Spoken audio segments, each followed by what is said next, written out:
Hi YouTube, how are you doing today? I'm doing pretty good. I got some exercises done. Went out and I picked some of my fresh flowers right there. Oops, right there. There's like 7 different kinds. Daisies.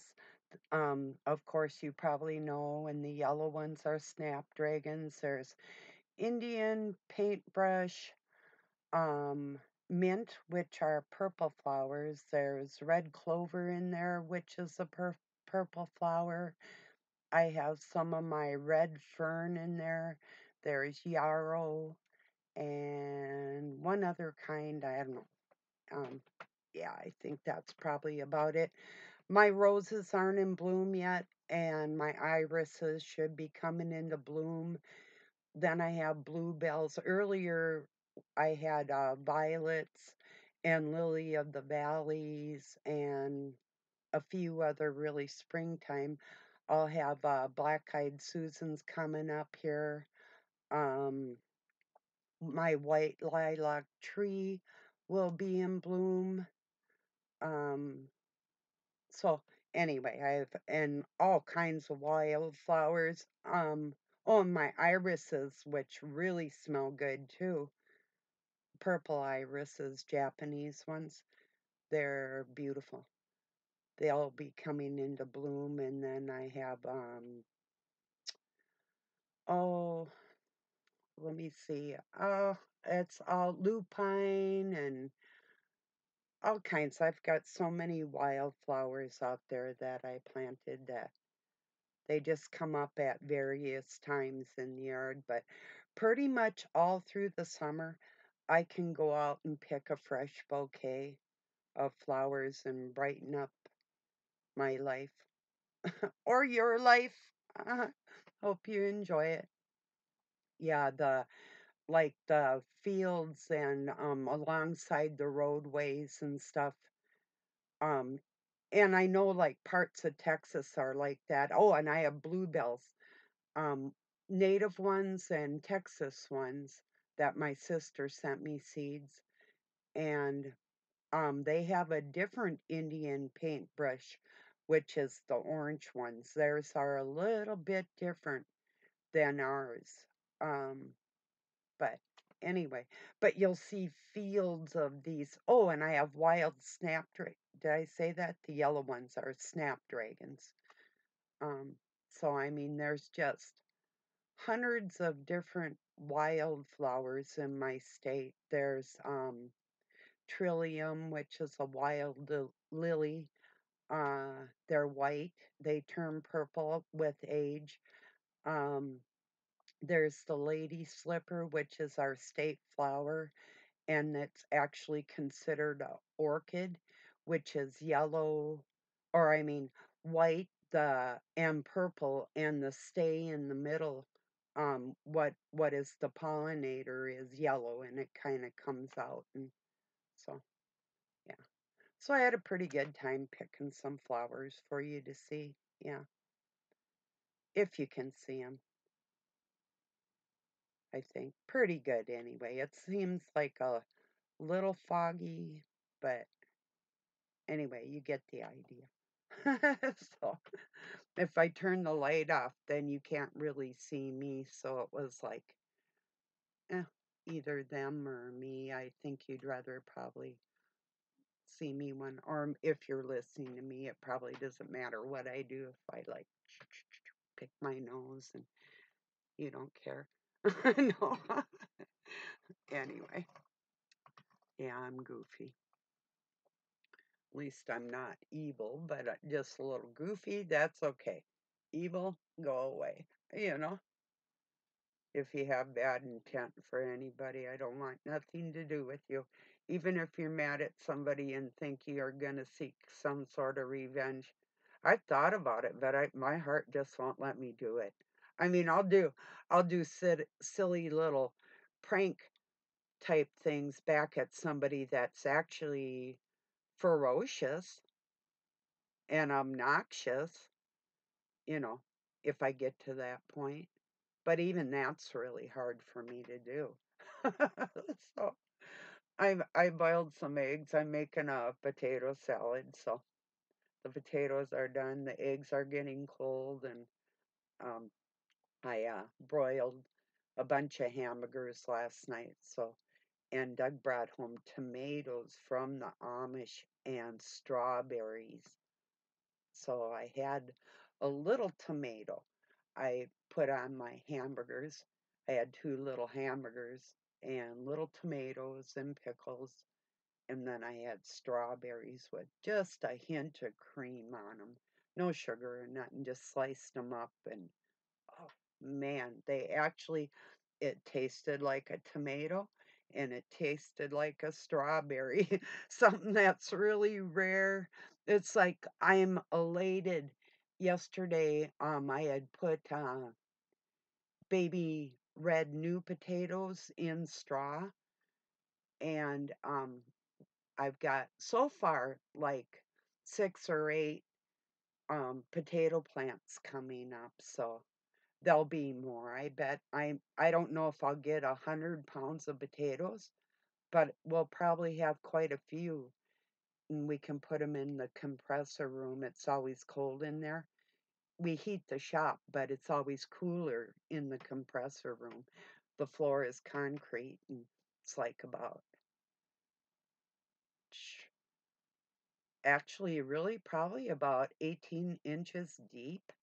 It's really thick slab that was laid for our shop. It's like, and once it gets like one temperature, it stays that way. It's like the concrete is always 58 degrees, like the ground in that shop. Might get a little colder towards the door in the wintertime, doors, I should say.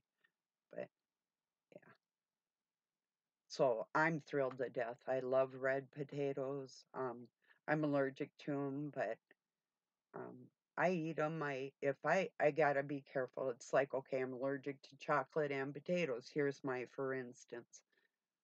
So I'm not gonna probably want to have both those things. And like if it was a picnic with potato salad and baked beans and chocolate cake, I would be dying after that because I already had 3 things I wasn't supposed to have. If I have like one thing, um, even a couple I can slide by if I have like enough protein with it, or if I drink a big milk, that helps to kind of water down the things I'm allergic to. So, yeah, it's a science. And we all have, we know what our bodies run well on and what they don't, that. So, anyway,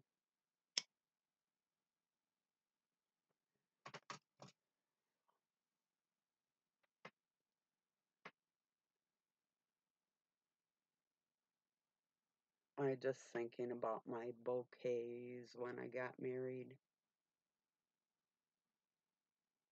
Yeah, anyway.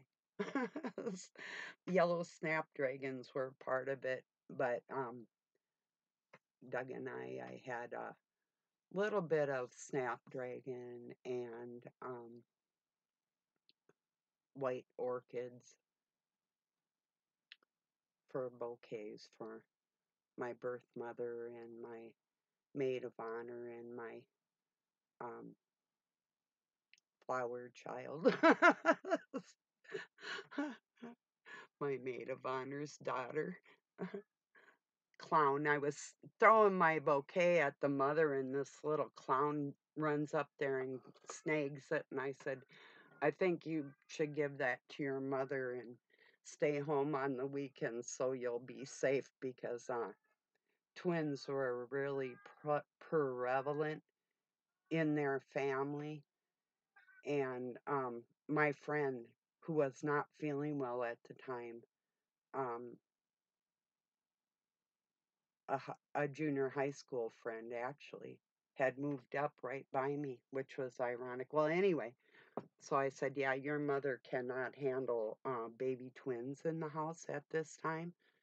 So you better just chill on, I mean, 14, not even 15 yet. It's like, no, chill on the marriage idea for a while, kid.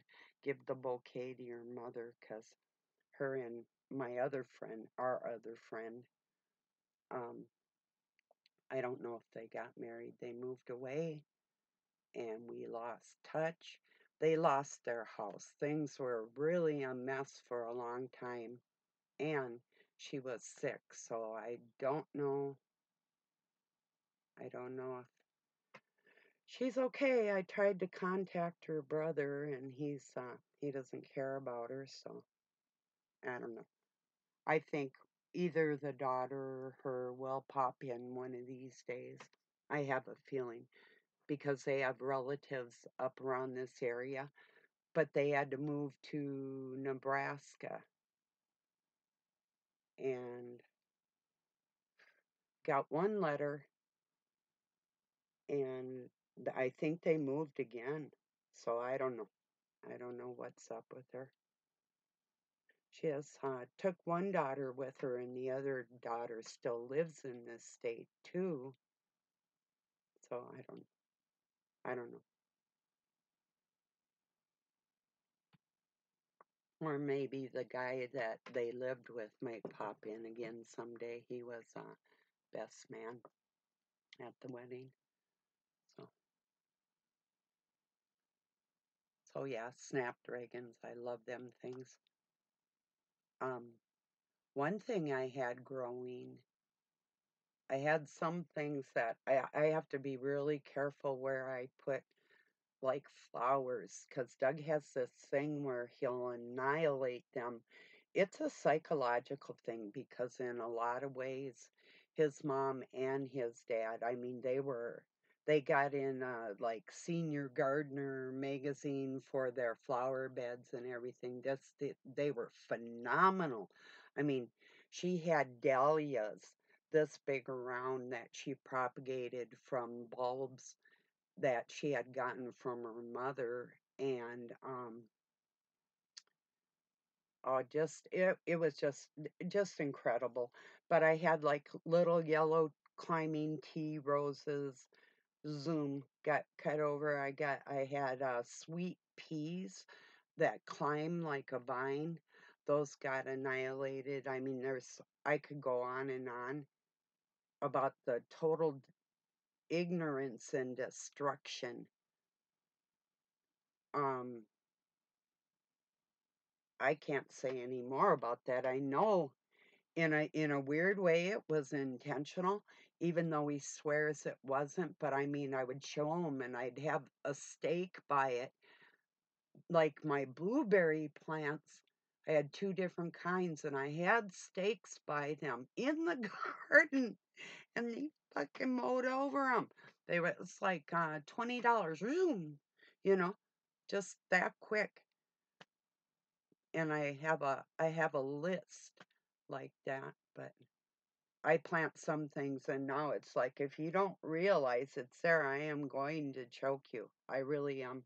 My tea roses, that really hurt me though. I got that bush from my mom, from a bush from the well, I used to do the gardening. I was the gardener.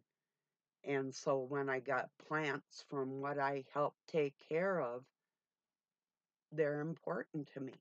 Same with my grandpa's flowers that I still have some here, or the lilacs. It's like different things that I brought here. It's like really cool too. A friend of mine had a house about in a town about 10 miles away that I rented for a while I was fixing it up, thinking about buying it.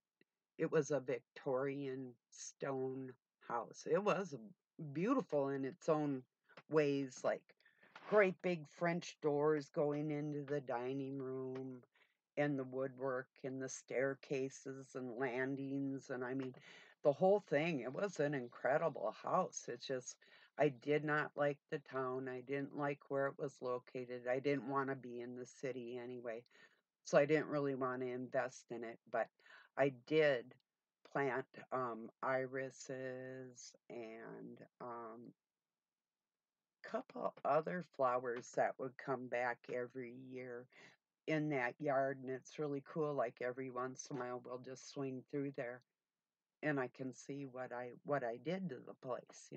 Not the inside, what I did, which was incredible with drywall painting, wallpapering. I mean, what I did was pretty cool. I can't say just my ex, and actually Doug made a little money uh, muddying up some of the tape after we put the rock up. And I'm a better taper and mudder on drywall anyway, but he's really good when it comes to body work. But yeah, I'm pretty hard to beat at finishing wallboard. It's some kind of it is art, and it's a messy art too. So you can't be afraid to choke or get dirty or clean things up or all that when you're working in construction, because you know takes manual labor. You will be strong. If you don't want to be strong, I mean, well, you can go to the gym, which is cool too, but whatever. I don't know. I don't need a gym. If I got to throw up some push-ups or leg lifts or whatever, and you know keep him busy. Who needs a gym when, I mean, if you went to the gym and say, even if you could deadlift like 300 to 400 pounds or something, that's all cool.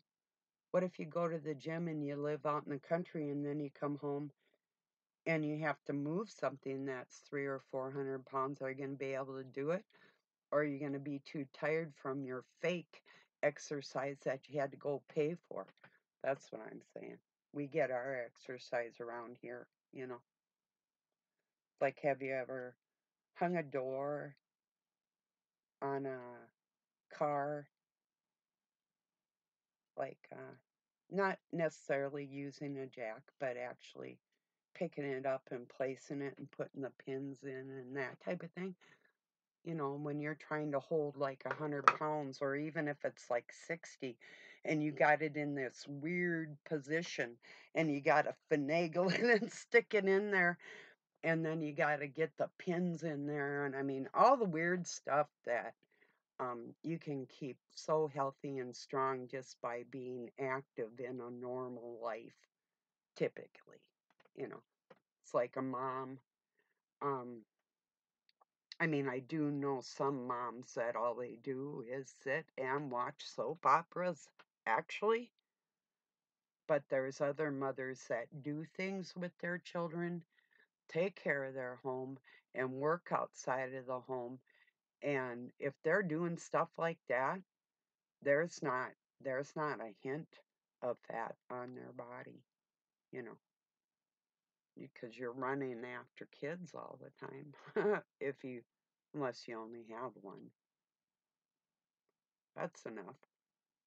one's enough One's enough for anybody, people. Get a dog. No, I'm just kidding. Well, they are more loyal.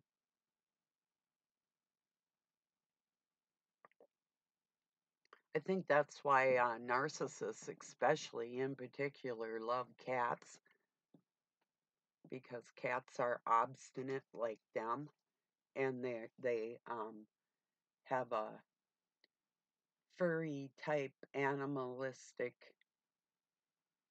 connection with them. Yeah, dogs are too sappy, like, sit. Okay, I'll sit. You know, tell a cat to sit. Well, mine probably will, but you know what I mean. Most cats, you can tell them to sit down and then just walk away. Probably claw you later for even suggesting it. Now that's a narcissist, isn't it?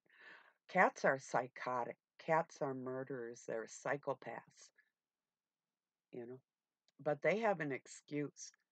They don't talk. They don't write. They don't have to work. You know, God made them that way. But when God expects you to be productive in your life, He knows you're not a cat. You have other abilities, That's why people don't get excuses that cats and little kids get. You know, there's no excuses for adult um, baloney. Was listening to Robin's Hood this morning talking about the male energy um, giving life. That's true. But we can't forget about the egg. We're talking about a physical thing. I have a perfect example with my paperweight. It does glow in the dark. It's an egg. It's very freaking heavy. Okay, here, let me. Oh, I can't put it there. Okay, wait. I want to use this as an example to try and, while I'm talking, help you understand. Oh, I'm going to stay there. All right. Oh, it might fall. That's not good. Okay, forget that. Anyway, pretend, okay, inside a mother's womb is the fetus. Just pretend the egg, there's the mom and the fetus inside. Um, God's energy is outside. He's the one that holds that egg together. That's a spark of life with the sperm going into the egg to form the fetus. So just a sec here. I'll talk. That thing's freaking heavy. You wouldn't believe it. Um, it's German. It's the in the middle that glows in at night. Um, it's activated by the sun. And just real quick, it looks like um, jellyfish, doesn't it, in there? I think it does.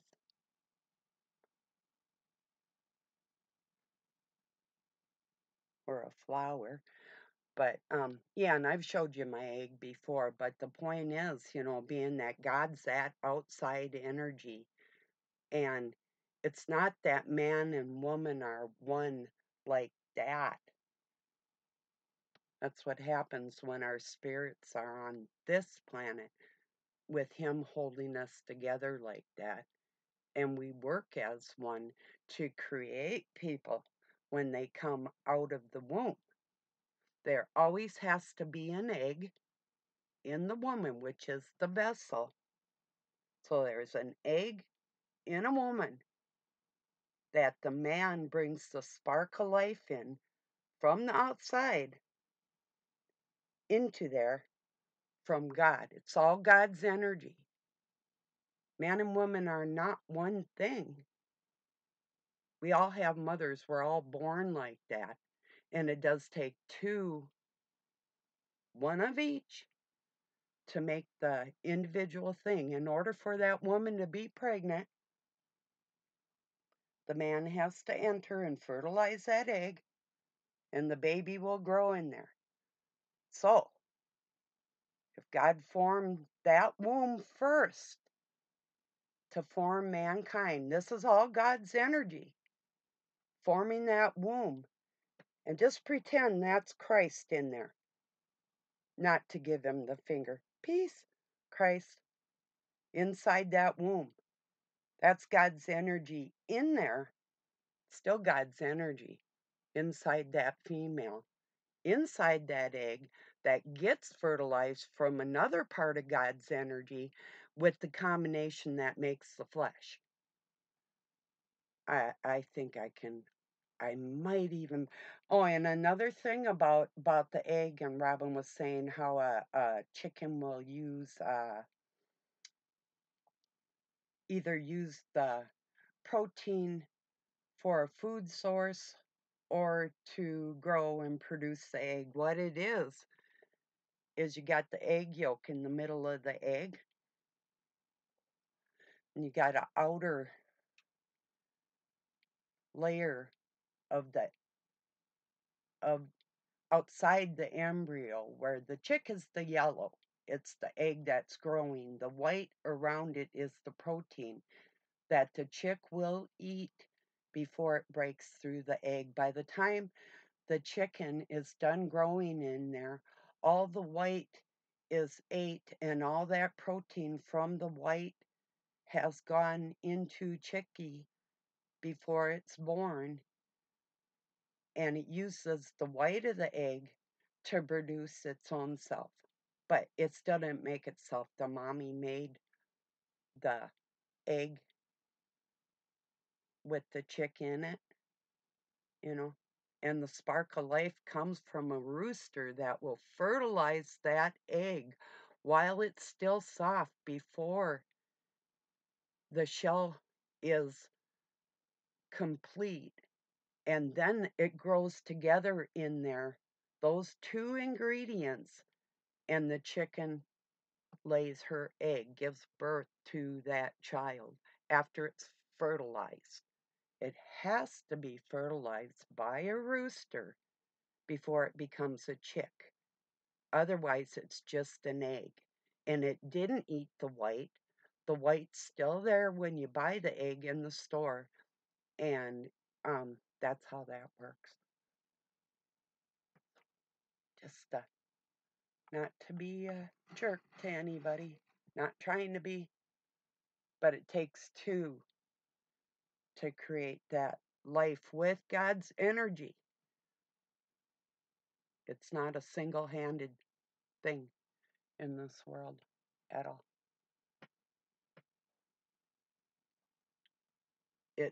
That energy comes from an outside source working through two genders to produce one new thing, which is one or the other gender, never both.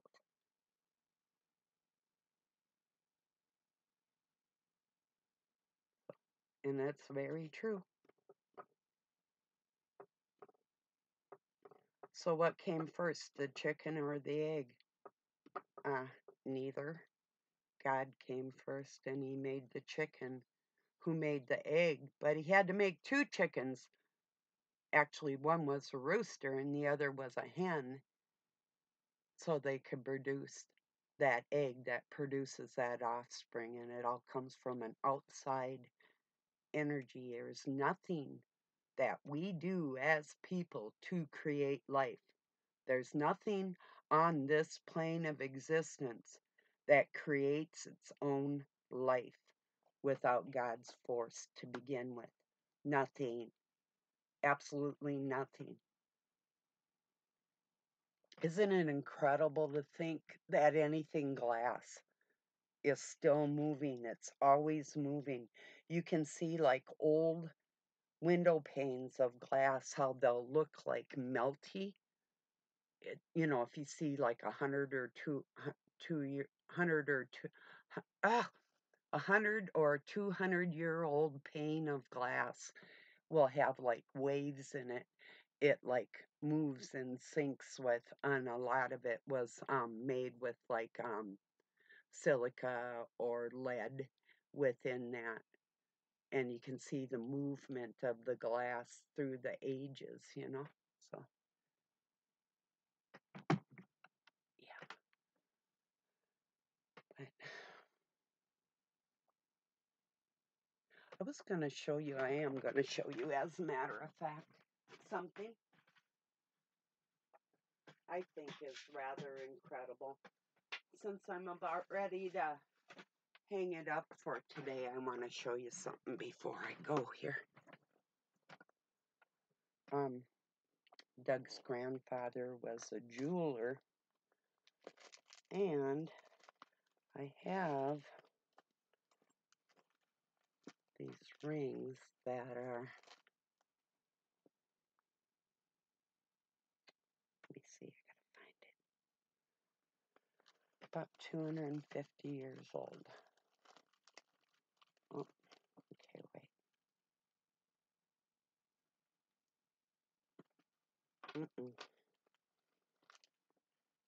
Uh-oh, uh-oh. Wait, where are you? Here you are. Oh, yeah?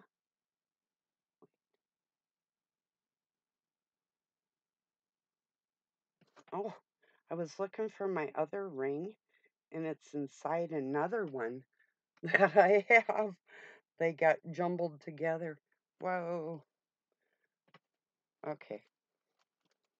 This was the first one his grandma got from her father, the jeweler, when she was 15. And there's little tiny forget me not flowers in it. Don't know if you can see the tooling in it, but got that. But the incredible one, and they do need to be washed. See, I'm going to get this lined. I'm allergic to gold, but this one is the incredible one. It's platinum with 3 diamonds, but and these are like real diamonds and stuff, not like your fake stuff you get now. This is like real, real. And the tooling on it has a lot to do with their family symbols and whatnot. So I'll show you what that. Wait, I've got more than I've got several sets of wedding rings. We were looking for the right ones. Well, still, this is my favorite. But well, I'll show you it. I'll show you what they look like. That's what they look like together. Pretty, huh?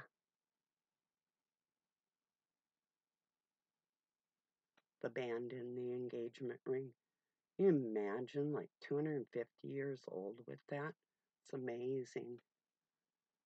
So can't wear them. I've got some really, really beautiful jewelry, but yeah, those are the ones I had to go get them resized.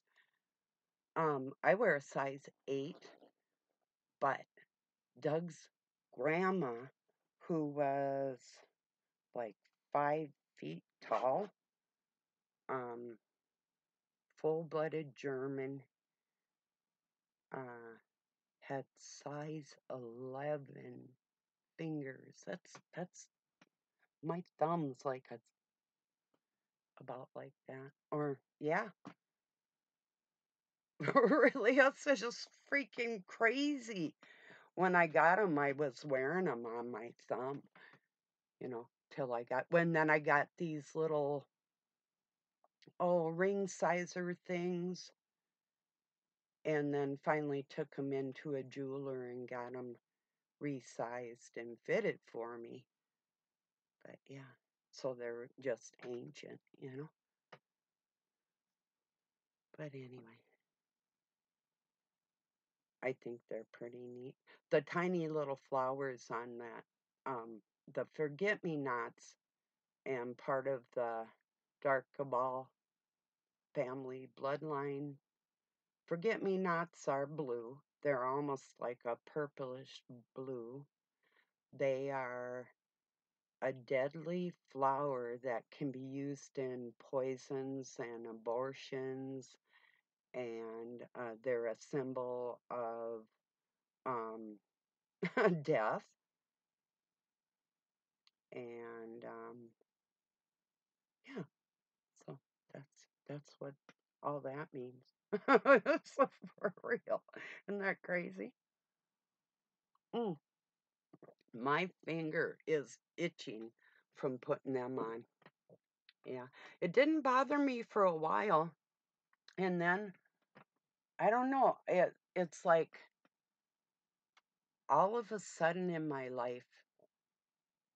Okay, here's a for instance. One day, and the day it really happened, it was on a hot day, and um, I had them on. I had been doing something, got a little overheated, but wasn't a big deal. And I had went and took a shower after working, and um, sat down on the couch, and I started getting sick, and my finger was swelling up. And I didn't know if I was going to be able to get my rings off without cutting them. I thought, what the fuck is all this, you know?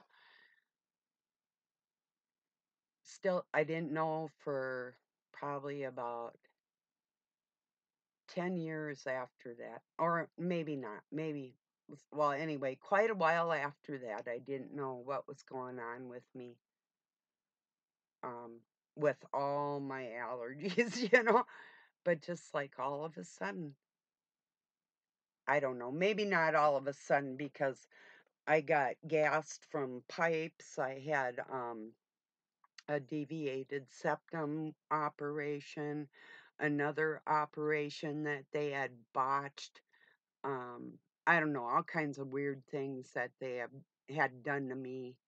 Um, Unfortunately, not always with my consent, but anyway. Yeah, I'm still freaked. That does itch. I'm gonna be going to wash that spot in a little while here. But man.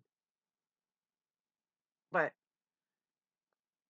then we got I have sterling silver ones I can wear, but see, the dark force can use your jewelry against you if perfumes or anything else has like metallic type things in there.